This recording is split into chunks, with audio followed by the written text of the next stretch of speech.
Welcome to our third hour of our 24 hours of PBL Plus. My name is Nick Salmon. I'm one of three founders of the Alliance for Project-Based Learning Plus. Dr. Frank Locker in New Hampshire and Gabriel Diago in Bogota, Colombia are the other two founders, and we're glad that we can have you along. Before we launch into our next section here, we're just reminding everyone that, let me see if I can show you, that we have some just basic agreements of how we're going to spend our time together.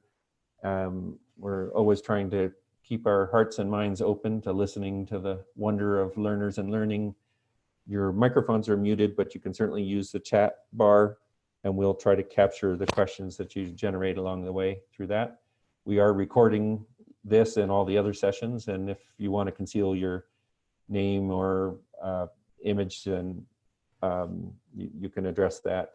We are also sharing feedback, and there's a link here. We'll keep providing that link throughout, and allow you to give us some feedback on the overall experience that you have here. So I'm going to do one more slide, which is just to remind you who we're about to speak with here, and then I'm going to stop sharing my screen so that we can mostly get to listen to Hector. So Hector and I have a friend in common, Marc Cano from Barcelona, and Hector is helping Frank and Gabriel and I plan some events in both Barcelona and Madrid. And as we put together this day, it occurred to me that all of the community hackathons that he's been doing are very much connected to project-based learning. And they just bust out of the assumption that project-based learning only occurs within K-12 experiences, but they can continue on in all other aspects of life. So I'm going to stop sharing my screen and turn it over to Hector, and we'll learn an awful lot here in the next hour. Now it's working, I guess. Yes, yeah. We got you. Hello, Nick, and all the rest. Yeah, so why don't you just start with who you are, what you do. You're part of a lot of different organizations, so yeah, who you are maybe is the most difficult question of all. Yeah, this is Hector from Barcelona. I'm born and raised here in Barcelona. If you have been here, I live next to La Rambla, so I really live in the center of Barcelona, born and raised. I'm political scientist, but I always work in the field of education. I've been consultant as a teacher, non-profit activist, so a little bit of everything that is surrounding education roles. But I never worked as a political scientist, so I'm like a kind of a hybrid educator. And for the 10 years I've been working on education, my passion has been centered on how through innovation can we have a more equitable society and a more equitable educational system. That is a little bit my motto. I've been developing different kinds of projects during these 10 years. Mm-hmm. And when you and I met in Cambridge back in October, I think that was. Yeah. You were at MIT. What were you doing there? Yeah, I started 3 years ago my PhD. My PhD is about hacker culture and how hacker culture will, I hope, transform education. And so the main goal for me going to MIT Media Lab was to discover the birthplace of the hacker movement. I've been developing hackathon type events like for the last 3 years. So in one point of my research, action research, in fact, because I've been reading a lot, but also organizing a lot of hackathons.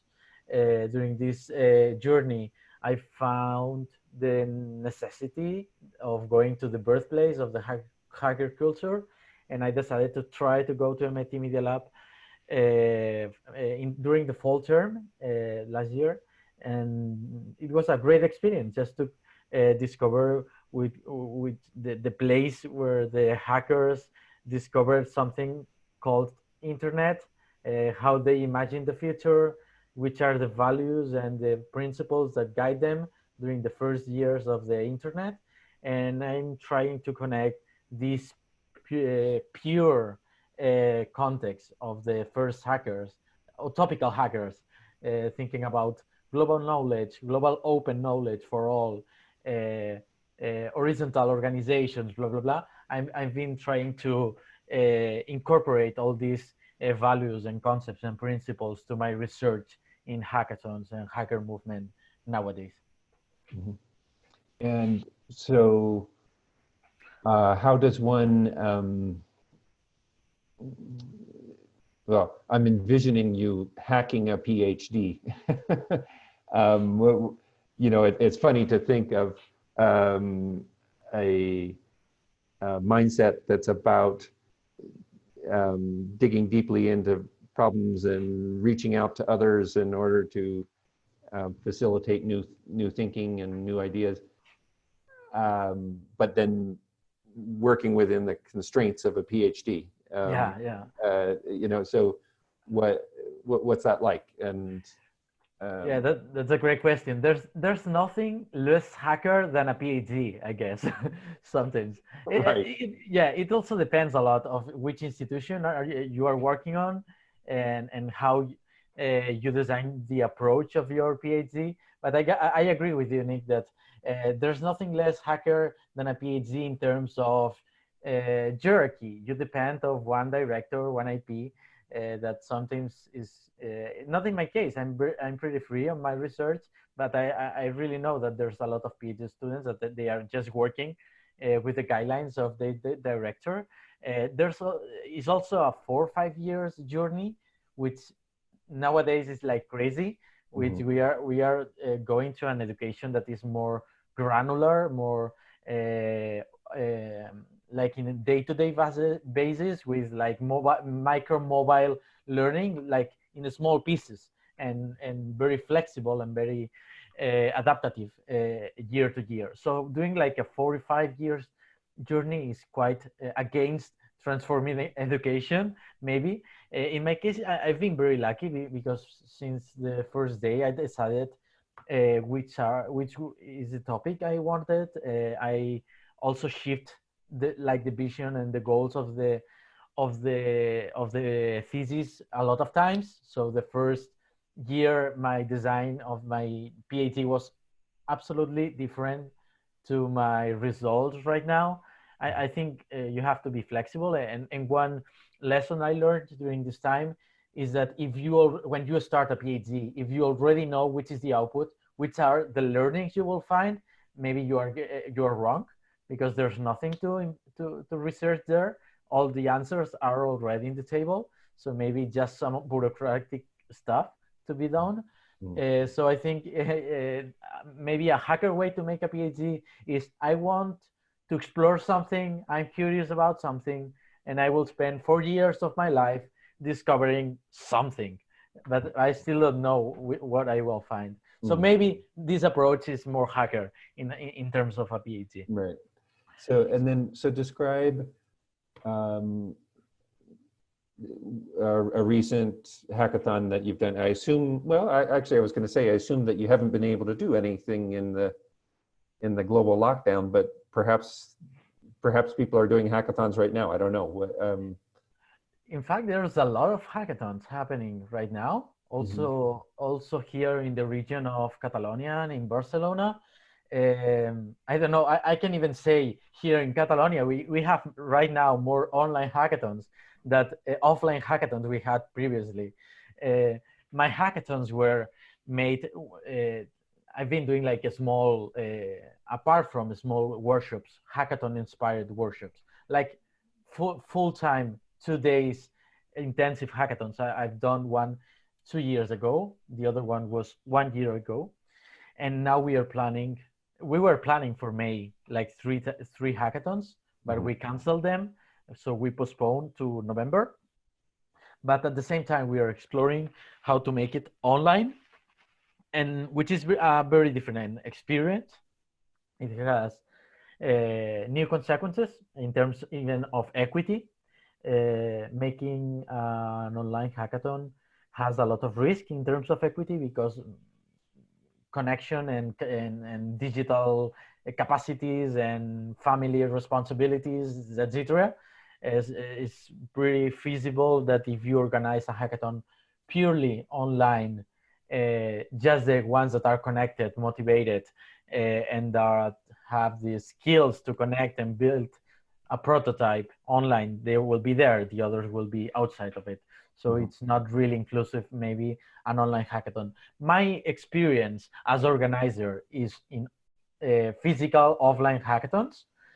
Right now we are designing a hackathon which will be online, and it's not just making online the same we were doing offline. It's just to think it from scratch, because the dynamics, the how we collaborate, how we create, how we share, everything changes in online. So it's not just doing the same with a computer in front of you. Right. So we are planning this online hackathon experience, and I've been participating in a couple these days. One from Switzerland, another one from Madrid. So it's quite an exciting time for online hackathons also. And what are the issues that are being tackled? Yeah, the hackathons I was doing, offline hackathons, physical, with around 100 people for 2 days together in the same place. Now it's quite like the most illegal thing you can do, like to people together, just locked up in a room. So that's the kind of hackathons we were doing. The challenges of our hackathons were related with equity and education. It was how we can, for example, how we can personalize education in order to prevent dropout. That was a challenge. Another kind of challenge will be how we can involve families in the education of their children. Another one can be how in a community can we work together in a collaborative way,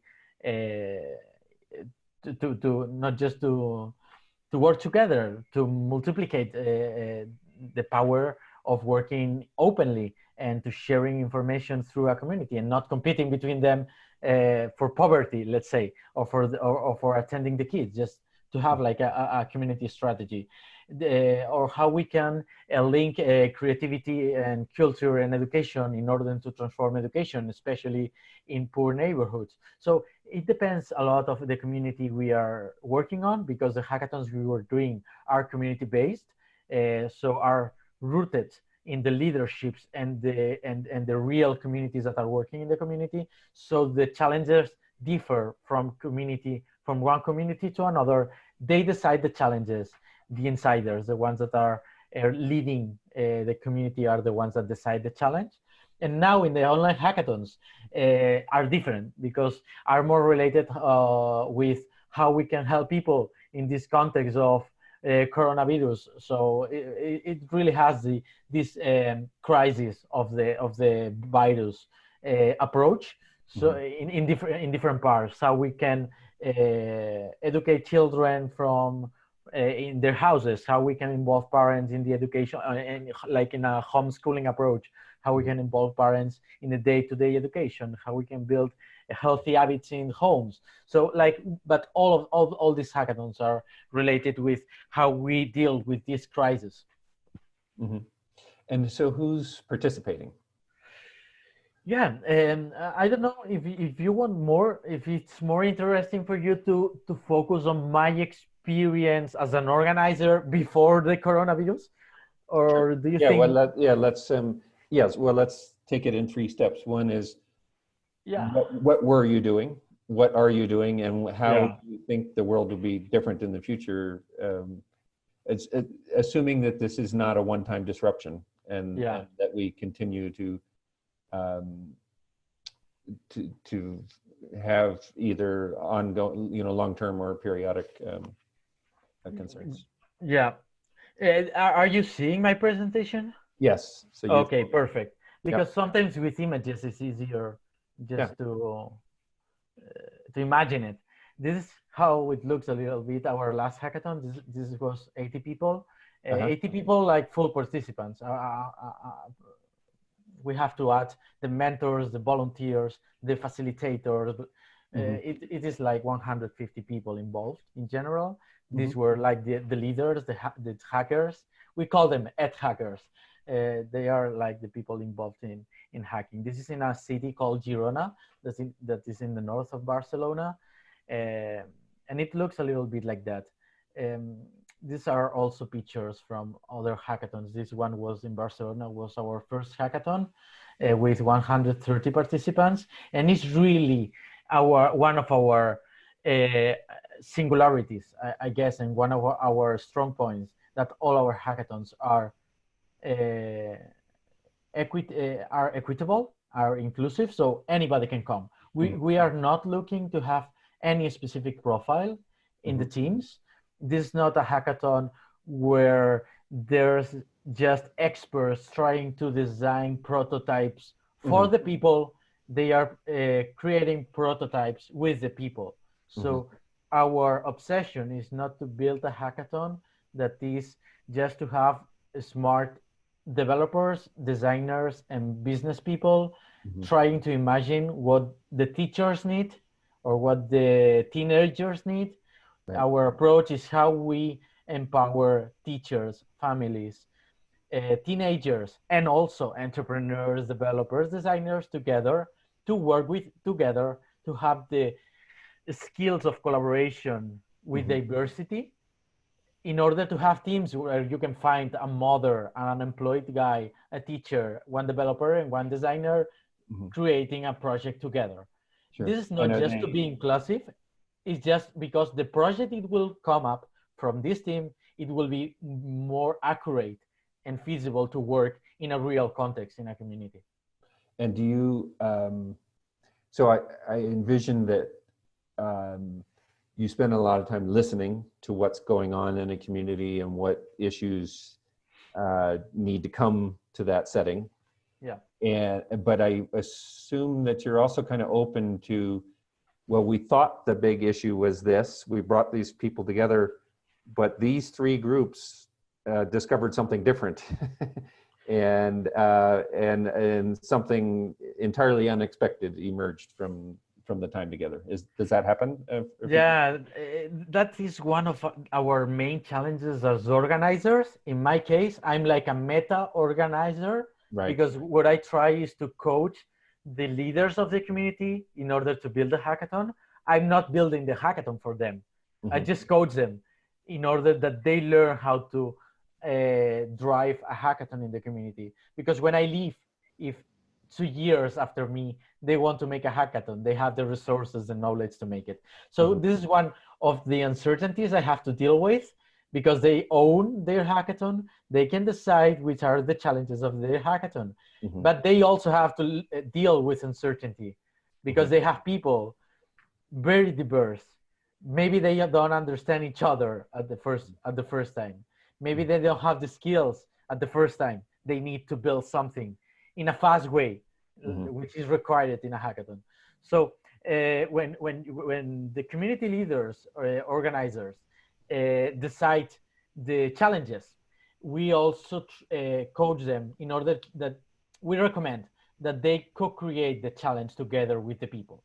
Because so it's not imposed from we try to have like a community contrast. So the community is not deciding the challenges, but we recommend them to have a lot of inputs from the community, to learn from them, to test the challenge before throwing the challenge in the hackathon. Just test the challenge to look if they first of all, if they understand the challenge. Second, they think it's important. Third, there's already working working projects in the community, giving answers to these challenges, which are the local people that they already know stuff about these challenges. So we recommend really to dig a little bit deeper in the community to see if this challenge is really the challenge we need to, is an opportunity challenge, let's say. So there's like already things happening and we can make a good contribution. But of course, a hackathon is uncertainty. So we said, okay, just decide which is the opportunity challenge, but don't expect too much. And this is a difficult point because hackathons is, or the kind of hackathons we are educated of, is about having a solution after 24 hours or having a solution after 48 hours. And one thing that we discovered and was our main lesson learned from our first hackathon is don't expect so much in the solution and in the prototype, because you are dealing with communities that they are not used to work in these situations with this pressure and with these skills of prototyping. The first thing you can expect is to improve, to make a capacity building in terms of skills, to create an awareness in the community around one topic, to enrich the debate around one topic, to recognize the leaderships around this topic. And if we are very lucky, maybe we have a cool project and solution that we can support, like a success history we can speak. But we don't have to put the pressure in the teams to have like a perfect prototype just ready to go. Right. We so learned that. Yeah, so your focus is on look and listen as to what's emerging in a community, create the support that allows the participants to generate many iterations and get lots of feedback. And then it sounds like another piece of what you're trying to do is kind of empower people to take whatever next steps emerge for them. And including, it sounds like a bit of an empowerment that if you want to be back here a week later and do another hackathon, great. Or you can let it sit for a while and see what other things emerge. And I mean, in some ways, you're working yourself out of a job if you fully empower everyone to take ownership of the hackathon, then they can run with it on their own in the future. Yeah, that's it, Nick. We try to not to implement a one-shot event because maybe it works with I don't know, like in a tech university, which you have like very young students, so motivated, so skilled, with no family responsibilities. Maybe you can make like a one-shot event with a prize and let's have fun and just go for it. You can do that in this context. But if we are trying to adapt the hackathon culture and the hackathon concept to a community context, what we try to make is like a social lab. What we make is what we try to empower communities is like 3 months before the hackathon, you have to start warming up and creating some capacities in the community. We are talking about co-creation of the challenge, as we said. We are talking about some minimum capacity building around design thinking, co-creation, collaboration in teams, etc. Like just to create this minimum capacities of self-efficacy, because we need people the day of the hackathon that they feel this creative confidence in order that they are not scared when they have to build a prototype in 2 hours. We want them to enjoy that, not just to feel like a pressure and a stress, just and like a one-shot opportunity. We also try to make like walkings in the community, just like to discover places.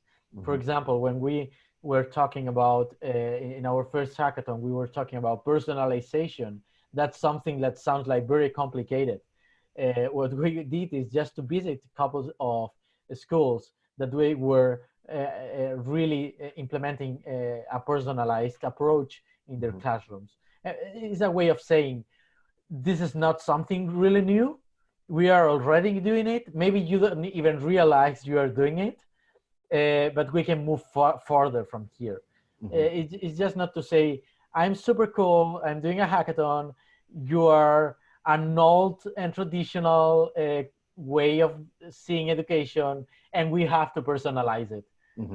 We are trying to be humble and to make an approach of, you are already making something about personalization, let's talk about it. Who is doing good stuff on this in our community, and empower people from here. I so think in that setting, did you, like some of the photos skew older, but did you have more student participation? I would assume that students would be helpful participants in commenting on the ways in which they could envision personalization being maximized, as well as some feedback on what's working now and what could be better. Yeah, we had students here. Maybe I like this picture. This is not from a hackathon. It's similar to a hackathon, like the disposal of the space, but this is not a hackathon. This is one of these warming up sessions we did in the neighborhood. In this first table you are seeing here, you have an adult, which is at left, and another one that is a lady at right. They are social educators in this community. The other three, they are young people from the same neighborhood. They were around between 16 and 19 years old. In this case, they were from, here is Morocco, Iran, and South America. And from these three, just one participated in the hackathon, the one that was in the left with the blue shirt. And he was in the winning team, in the final winning team. So one thing around students that you were talking on, we found that it was really great to have someone under the 20s in the team. Right. They are crazier, they are fearless, they are more creative, they don't mind too much what they say, and they risk more than the rest. And this is great for the teams. Helps the whole team then to have that. Yeah, what we discovered is that they were leading the team, because the one that is with less fear and that is like more creative in building stuff is the ones that are younger, and this empowers them like leaders of the team. So, which is really interesting in the hackathon, that the ones that lead are not the ones that are more skilled or the ones that have more wisdom, as are the ones that are more brave and with less fear to have a mistake. And sometimes what happens is that young people, they make this like an atmosphere of, let's do this. We are talking too much. Let's make it. They get bored more easily. So the others are like blah blah blah blah blah blah, and the other ones are like so bored with the cell phone. And can we start building something? And I think that creates a real great atmosphere. So it's really very important to have students in the team. Yeah. So that makes me also think, you mentioned that you have a winner. So I mean, so clearly there's a public exhibition of essentially the entire process, but there's a point at which each of the teams has to stand up and pitch their approach to the challenge. That's another good point, and it connects me with this idea of social lab. When we finish the hackathon, we have like a public exhibition. If we can, of all the projects. In the first hackathon was impossible to make it the pitch of all of them. They were like around 30 teams, and it was we didn't plan to have so many teams, so it was like impossible to make the pitch of all of them. But all of them published their work openly in the website. So all of them had the possibility of just explaining their project, to have like a public recognition of it. And that's one point. The second point is that after the hackathons, all the teams that wanted to continue the project, we offered support, mentoring, and a physical space to meet each other and continue working in the projects. All of them, even if they were not in the winners part, and even if they finished the hackathon without any prototype, from 28 teams, we had like just 2 teams that they didn't build nothing. Just let me say nothing. They didn't build a prototype. They built confidence, conversation, knowledge. Yeah, so they had other takeaways other than but not a prototype. And even we said, okay, let's continue the conversation from here. And that's why it's a social lab, because we offer them a space just to continue working on that. And the third thing about that is we were not saying winners, we were saying the most promising projects. And what we did the first time was, and it was a failure, what we did is that the teams voted between them which was the best or the most promising team, but they voted between them. So what we made is like crossing the teams, like in the final part, and they voted each other like with a software, but they hated that because they felt like so bad, like judging the project of the others. So yeah, we did it, but we didn't have like a jury on that. They decided who were like the most promising, but they feel terrible, like judging the others. What we did the second time, is the facilitators did that task. Yeah, well, when I had design students generating ideas, we would often ultimately mash up the best of many into a preferred alternative. Frank would like to hear a little bit more about the multi-age nature of things, and because I assume that you could have elementary, primary school students all the way through elders. In this case, from 16 was like the minimum. In this case, we could have children, but we didn't thought it was feasible with a 28 hours hackathon to have children in the teams. We had children, but just like visitors, but not involved in the teams. So it was between 16, the youngest was 16, and we have people in the 60s also in the teams. And I think the craziest ones are the youngest and the oldest. I think they are the ones that are craziest in the moment of creating projects. I don't know, maybe because they don't have like this sense of professionality of I'm a consultant, I'm a public administrator, and I have to make something that is rigorous and it has to work. They have like more pressure. And I think students and retired people are the ones that I will just have fun and I will make something that I have fun with it. And I think that's good in a hackathon, just to build without fear. Right. And again, that can influence the entire team, even if or that inspires a lot. Even other teams around the room. So you talked a little bit about trying to do hackathons in a pandemic. What are you learning? What do you think hackathons will look like when we have some relief from the pandemic? Yeah, I'm still trying to imagine. I think hackathons were mostly an offline experience, even if you design with laptops. It was an offline experience, just to be in a big room together, a lot of hours, drinking and eating and sleeping together. It was really an offline, and it was great because it was like an opportunity just to have a human experience from technology. So that's great. And now it's completely the opposite. We don't have any human contact during the hackathon. It's completely virtual. So it's mainly based on working with like now, like in Zooms, and maybe just with Zoom and Slack and just working with some Google tools, it will be enough just to work together. Now here, the people that is in this room, we can just decide which is the challenge.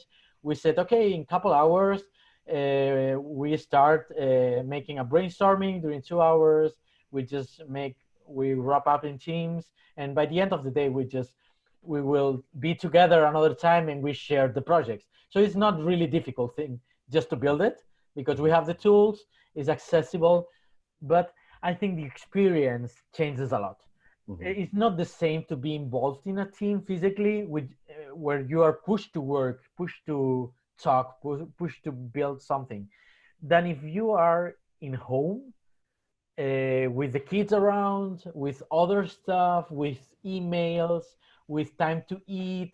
I don't know. It changes quite a lot. We don't have to understand online hackathons in the future will be like that, because maybe I could be now like in a cafe or in the mountains or whatever, and now it's forbidden to make that, at least in Barcelona. So I've been like for 1.5 months in my place now.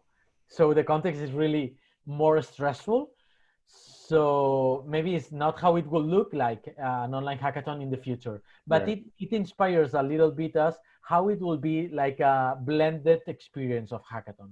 So I imagine when we go out from home, maybe hackathons will be different. We discovered that we don't have to be like together all the time in the same place during 2 days to hack. So maybe it will be like a blended experience. We can like have like a previous session that is online with people maybe from different places. Maybe from here we can have like a meeting just to build the teams, like making a like an speed dating. And maybe we go, and maybe we go back home and make an online brainstorming during 2 days. So I think we will transition the model of hackathons. At least I imagine that, like in a blended experience. Yeah. Well, that has me thinking about the question that Frank just put up, which was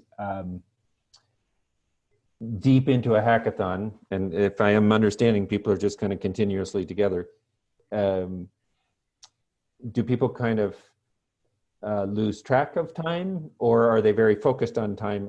You know, like the Great British Baking Show or wherever they're constantly reminding you, you know, you only have 3 more hours and 1 more hour and 20 minutes and all that. Or, you know, are people in the flow and they're kind of startled to realize that, oh, we only have 15 minutes to go. Or I suspect that there's the full range of response, but what kinds of things are you seeing? Yeah, I participated in a 4 days hackathon 2 weeks ago from Switzerland. And I have to tell you, I admire the capacity of the organizers to have 5,000 people in a hackathon for 4 days. That's awesome. But my experience was not really great. I didn't enjoy it, at least for me. The agenda was like very clear. There were like different activities, mainly in 3 aspects. There are 3 kind of activities. One topic was around creating stuff. So this is a hackathon. The second one was learning. So there was like expert webinars and trainings during the timetable, the agenda. And the third kind of activities were around having fun. So it was like live concerts, cultural showing offs, whatever. And it was like just to decompress the tension and just to have fun together. But so it was very granulated, modular.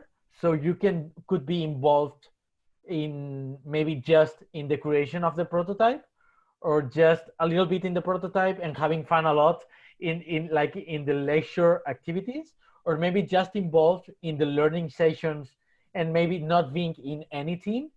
So what I think it was smart is to assume different kinds of participation during the hackathons, but it also happened that from these 5,000 people, just a small amount were fully involved in projects. and the projects were just with really smart and skilled people. Mhm. So the speed of all the creation was like really great. There was no much time just to understand each other. All the things that are important in a community-based hackathon were not there. It was just about creating a Slack channel.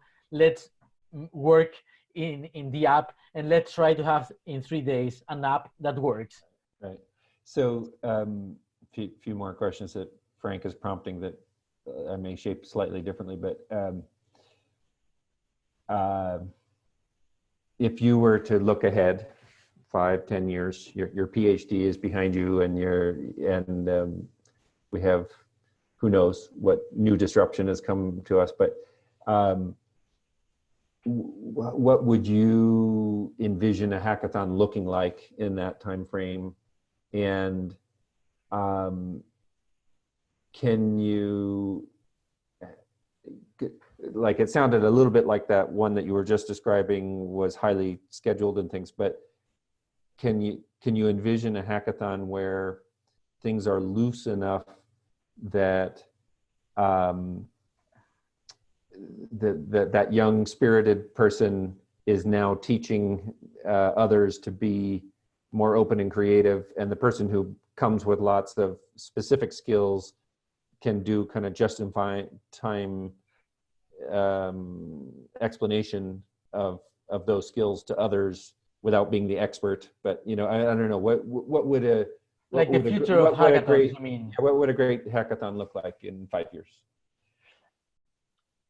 I have my vision pretty clear on that, but I can say I had the vision clear after 4 years of PhD. So it has been a journey.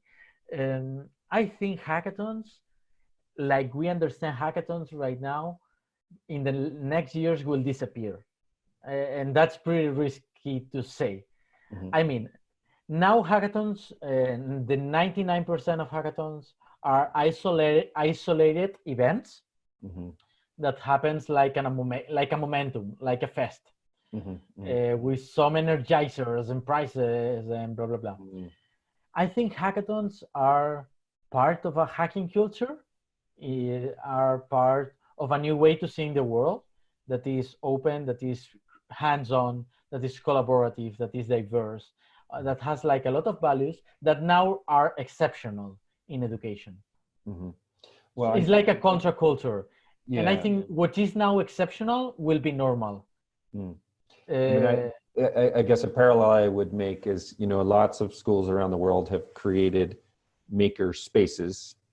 And a challenge that I see in those is that they become the territory of one person and timetabled in the week. And you might be the kid who shows up on Thursday morning inspired to do something that is best expressed through making something. And you're told, oh, no, we do that on Wednesday afternoon. Sorry, you have to wait a whole week, Yeah. And so making the leap to creating a maker culture in a school setting. That's it. Busts that apart and then opens us to saying things like, making isn't about hot glue guns and egg cartons. I can make music, I can make food, I can make a dramatic performance, I can make a science experiment or whatever, There's lots of ways. What we're being asked is, how do we create evidence of what we're curious about? And it sounds like that is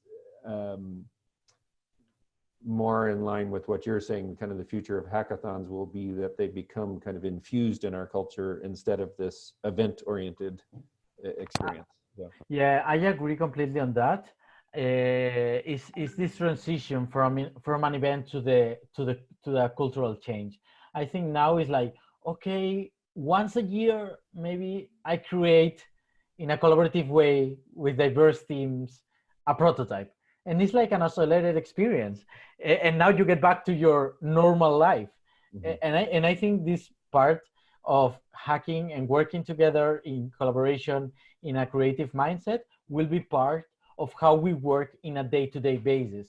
So it will be part of schools. It will be part of a community space where people will enter and go out to meet each other, to build stuff, to get solutions to challenges. And it doesn't have to be like a momentum that happens in a neighborhood one time each 5 years. Mhm. It has to be like a physical space or a physical network of spaces where this stuff is happening during all the year. Right, right. Yeah.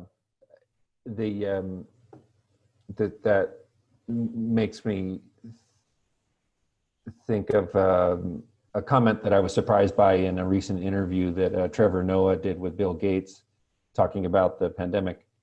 And yeah, I guess I kind of think of a big a foundation as not open to big entrepreneurial efforts, but his comment was, we don't need one solution to coming up with vaccines and that we need to be generating a dozen at the same time. And yeah, some of these will go nowhere and we will have spent an awful lot of money getting there, but that's better than putting everything in a single solution and trying to advance that only to discover several years down the road, oops, that was the wrong way to go. Yeah. That's a change theory we have. I'm working this project from Jaume Bofill Foundation. The project is called EdHack, and our idea is not just to organize hackathons. We don't mind organizing hackathons. What we mind is to change the culture and to make good questions in order that the schools and education communities see an alternative of working together with diverse people in a creative context. So we don't mind the hackathon itself. For us, it's like our horse of Troy, just to show them a different kind of thinking, a different kind of working, and a space of collaboration. So normally teachers just work with teachers, and entrepreneurs just work with entrepreneurs. So when an entrepreneur is building an app for education, they don't have knowledge about education, and teachers don't have normally the time and the incentive to build an app. So what we try is to create experiences of mixing people in a context of a new era of working together in a global and diverse world. That's the mindset and the culture we are working on. We are trying to make hackathons and these social labs in different cities around Catalonia region, but we are not worried about hackathons. We are worried about changing minds through hackathons. Let's say that. Yeah, well, I mean, I guess as a way of wrapping up this segment before we take a little break, I feel like the value of what you've been sharing is if we have a broad base of any community, so 2-year-olds to 82-year-olds, digging deeply into what really is needed and being willing to dismantle certain assumptions about how we make decisions or about how we establish priorities or about how we kind of go about day-to-day life in any given setting could yield some amazing things within a typical school setting, including what if what we discover is that almost everything we've been doing about school is preventing us from having a more expressive and creative culture, and so I don't know. I often say that the two things that will revolutionize teaching and learning will be if we blow up the daily timetable and we bust up the idea that teachers work alone. If we could do a hackathon on those two issues within a school setting, the world would look very different. Yeah, I don't imagine schools doing hackathons. I imagine schools that look like hackathons.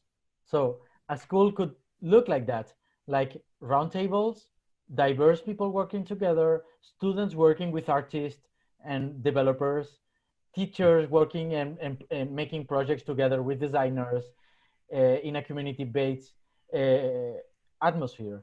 So I think the schools will not participate or organize hackathons. They will be similar to hackathons, and I think it's part of the vision we had, and it's important also to see that the role of the teacher then changes a lot.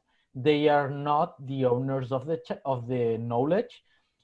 Maybe the teacher role here is how you design this creative and collaborative experience together with the community in order to design an experience of learnings and skills and creative confidence together with your students and your community. So your classroom is not your students, it's your community. So it changes a little bit the design also. Maybe if we have 5 minutes. I don't know if they want no, another answer or something, or can you stop sharing your screen? And sure. I just want to put the little feedback bar up again before we take a break here. And that will give everybody an opportunity to get up and walk around, which I am very much in need of, given that I'm 3 or 4 hours into this now. And so I need to share my screen, and then we'll let you head on with your day. So thank you so much, Hector, for being with us. And thank you, Nick. I'm looking forward to Gabrielle and Frank and I finding our way to work with you in Barcelona and Madrid whenever we can make that happen. We'll try. And I'm sure we'll be talking here in the next couple of weeks about that. So. Okay, I just left my email in the chat, and whatever questions or suggestions or whatever you want, just get back to me and we'll talk from here. It's a pleasure. Good. Thank you. All right. Thank you, Hector. And I'm going to bring Elizabeth and David and Chris and everybody else on here in a moment, but we'll take care of that during the break. So thank you so much.